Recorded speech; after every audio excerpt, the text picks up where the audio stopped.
ഇടത് വലത് മുന്നണികളെ മാറി മാറി പരീക്ഷിച്ച മണ്ഡലമാണ് കാസർഗോഡ് ജില്ലയിലെ ഉദുമ.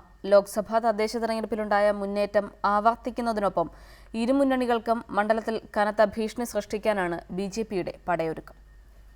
ടൂറിസം മേഖലയിൽ അനന്ത സാധ്യതയുള്ള മണ്ഡലമാണ് ഉദുമ. അന്താരാഷ്ട്ര ടൂറിസം ഭൂപടത്തിൽ ഇടം നേടിയ ബേക്കൽ കോട്ടയും നിരവധി പഞ്ചനക്ഷത്ര ഹോട്ടലുകളുമുള്ള ഉദുമയിൽ വികസന സാധ്യത ഏറെയാണ്.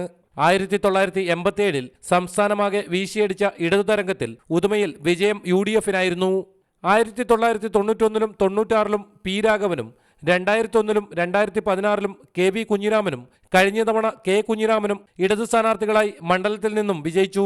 കഴിഞ്ഞ 5 വർഷക്കാലത്തിനിടയിൽ ഒരു നല്ല വികസനമാണ് നടന്നിട്ടുള്ളതെന്ന് എല്ലാവരും സമ്മതിക്കുന്നു.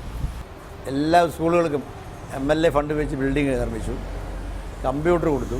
ലോക്സഭാ തെരഞ്ഞെടുപ്പിൽ 1000-ഓളം വോട്ടുകൾക്ക് മണ്ഡലത്തിൽ മുന്നേറാനായത് തിരിച്ചുവരവിന്റെ സൂചനയായാണ് UDF കാണുന്നത്. അന്ന് UDF-നാണ് 1000 വോട്ടിന്റെ ഭൂരിപക്ഷം ഇടതുമുന്നണി സ്ഥാനാർത്ഥിയേക്കാൾ ഉദുമയിൽ ലഭിച്ചത്. സ്വാഭാവികമായും അതിലേറെ ഭൂരിപക്ഷത്തോടെ ഇത്തവണ ഉദുമയിൽ UDF-ന്റെ സ്ഥാനാർത്ഥിക്ക് വിജയിക്കാൻ കഴിയും. ജില്ലയിലെ വടക്കൻ മണ്ഡലങ്ങളിലേതുപോലെ സ്വാധീനമില്ലെങ്കിലും BJP-യും മണ്ഡലത്തിൽ സജീവമാണ്. KV Baiju, reporter, Kasaragod.